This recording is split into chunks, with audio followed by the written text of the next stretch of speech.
Segunda Reis, capítulo 4, versículo 8. Muito obrigada. Segunda Reis 4, 8. Ah, gente, eu vou lendo então, tá? Eu não combinei com a mídia, mas eu amo a mídia, os midianitas da igreja, tô brincando. Fica fazendo gracinha, daqui a pouco a pastora não chama mais, não pode fazer essas coisas, vamos lá. Segunda Reis 4, 8, a palavra de Deus vai dizer assim: certo dia, passou Eliseu por Sunem, onde se achava uma mulher rica. Olha aí, cadê a pastora Aline, gente? A qual o constrangeu a comer pão. Daí, todas as vezes que passava por lá, entrava para comer. Pai, obrigada pela tua palavra. Ela é viva, ela é verdade, ela é eficaz. Ela não volta para o Senhor sem antes fazer aquilo que lhe apraz. Nessa noite, Senhor, a nossa mente está aberta, nosso coração está receptivo para a tua boa palavra. E essa não nos será tomada. Fale, Espírito Santo de Deus, e não se cale, porque nós ansiamos te ouvir. Em nome de Jesus. Amém. Amém, queridos. A palavra está dizendo que Eliseu passava por Sunem. Eliseu morava no Monte Carmelo, passava por Sunem. No trajeto para ir para Samaria, são aproximadamente 139 quilômetros. Era um trajeto que ele estava habituado a fazer. E aquela mulher sempre via Eliseu como homem de Deus passando. E até que um dia ela o constrangeu todas as vezes que ele fazia esse circuito, né, descendo do Monte Carmelo, passando por Sunem, indo para Samaria. Essa mulher observava esse homem. Era um santo homem de Deus, era um profeta. Até que um dia ela fala assim para ele: vem comer aqui em casa. Preste atenção. Todos os trajetos que você costuma fazer, você vai viver o de repente de Deus nesse trajeto. Num dia comum que você não está esperando nada, Deus vai manifestar o inesperado dele. Eliseu passava por ali fazendo sempre esse trajeto. Era um dia comum, até que essa mulher observa que esse homem faz esse longo trajeto e fala: vem comer aqui em casa. Ela o constrangeu para que ele fosse comer na casa dela. E partiu desse momento, todas as vezes que ele passava por ali, ela falava: vem aqui em casa. Aline, mas essa mulher é rica, né? Preste atenção. Ela usou aquilo que ela tinha para favorecer, para facilitar o reino de Deus. Comece a usar aquilo que você tem para ser um facilitador do reino de Deus. Comece a usar aquilo que você tem para demonstrar o amor que você tem a Jesus, revelando todo esse amor, servindo, facilitando a vida do profeta, do homem de Deus. Ela está ali facilitando. E aí um dia, querido, preste atenção, além de ser sensível e ser facilitadora do reino, o apóstolo Paulo ele vai falar em 1 Coríntios, no capítulo 10, no versículo 24, ele vai dizer assim: ninguém busque o próprio proveito, antes cada um o de outrem. O que o apóstolo Paulo está querendo nos dizer? Que nós temos que parar de olhar só para nós mesmos e começarmos a ser bênção em Caxias, no Rio de Janeiro todo.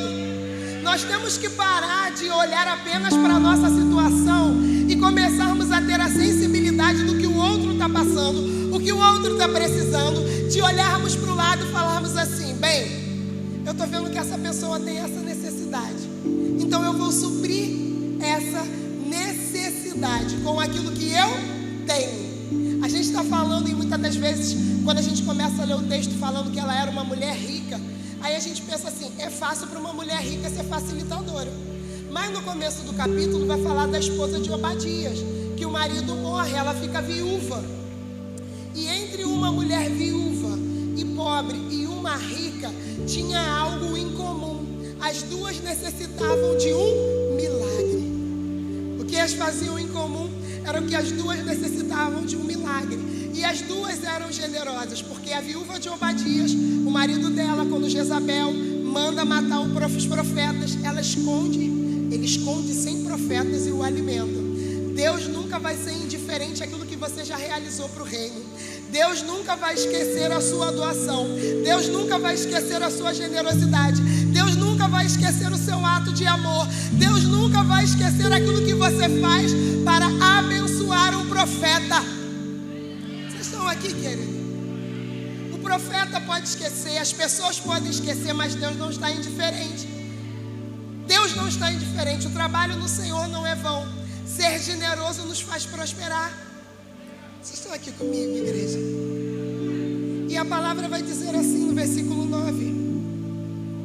A Bíblia vai dizer: ela disse a seu marido: vejo que este passa sempre por nós, é um santo homem de Deus.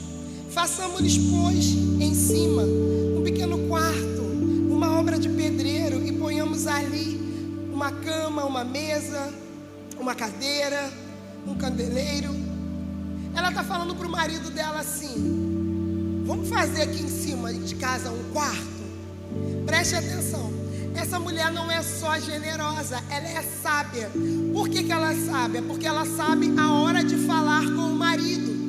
A Bíblia é muito pontual quanto a isso. Em Eclesiastes, no capítulo 8, no versículo 5, vai dizer que quem é espiritual discerne o tempo, discerne o modo e não sofre dano. Essa mulher tão sábia sabia quando falar com seu marido e como falar. Toda vez que você, querido, age com sabedoria, você tem aquele resultado esperado. Tem alguma gestante aqui? Tem, gente? Tem alguém que está gestante e não sabe? E às vezes a gente pergunta: tem alguma gestante? Ninguém fala nada, talvez. Eu estou perguntando por quê? Uma gestação, ela demora 40 semanas. Nós precisamos aguardar o período de 40 semanas para o bebê nascer. Eu tive uma ideia maravilhosa que eu vou começar a falar a minha idade em semanas.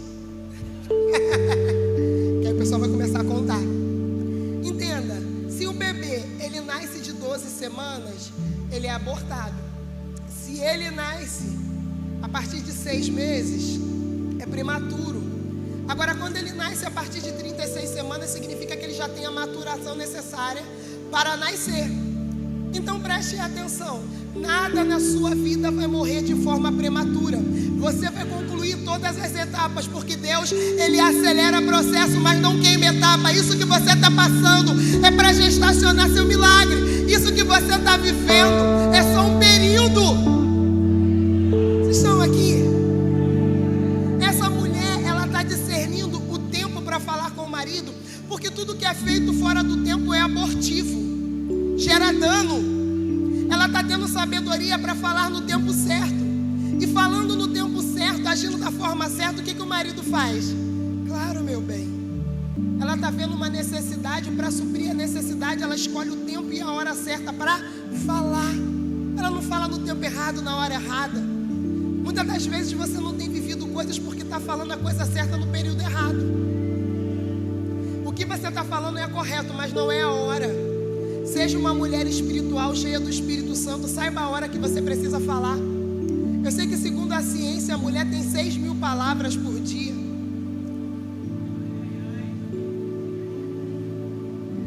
As mulheres rindo do marido, ai, ai, ai. Aí a que fica do lar, a que fica em casa, parece que ela tem 12. Quando o marido chega, ela quer falar as 12. Os irmãos rindo aqui, não ri na frente não, que a esposa... Tá bom, irmão? Se você está do lado da sua esposa, fica sério. Eu gostei do irmão, fica sério. E o marido chega, ela quer falar as 12. Essa mulher, ela aguardou. Primeiro ela constrangeu o profeta. Por que essa mulher constrangeu o profeta para estar na casa dela? Porque o profeta, no Antigo Testamento, o Espírito Santo vinha sobre reis, profetas e sacerdotes. Sobre o profeta significava a voz e a presença de Deus. Ela, vendo que esse homem era cheio da presença de Deus, ela falou: vem para cá para casa. A mulher sábia não deixa a casa sem a presença. A mulher sábia convida a presença para dentro de casa. A mulher sábia quer a presença morando na casa. Ela constrói um quarto, por quê? Para que a presença não seja algo passageiro e transitório, mas que seja algo permanente. Para de se contentar com a presença passageira. Queira ela morando em você, através de você, na sua casa. Essa mulher não se contentou com visitação. Para de se contentar com visitação. É maravilhoso vir ao culto, adorar, buscar. Mas precisa ser algo de contínuo e constante. Ardência em você a presença. Ela não está se contentando só com visitação. Então ela pede para que o marido construa. Por que ela está pedindo para ele construir um quarto? Ela planejou uma coisa, querido. Ela vendo a presença de Deus, ela planejou honrar essa presença. O que vocês fizeram hoje aqui com a pastora Aline foi honra. Honra é reconhecimento e investimento. Ela planejou honrar.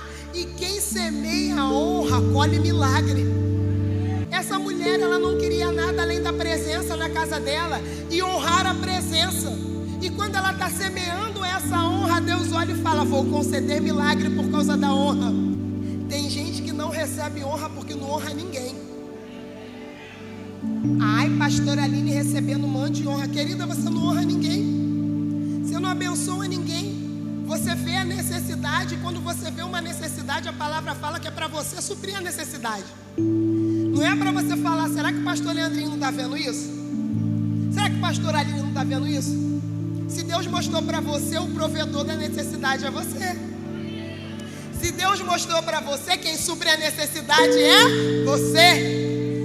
Se Deus mostrou para você, você se veja como alguém que está recebendo a honra de ser um facilitador do reino.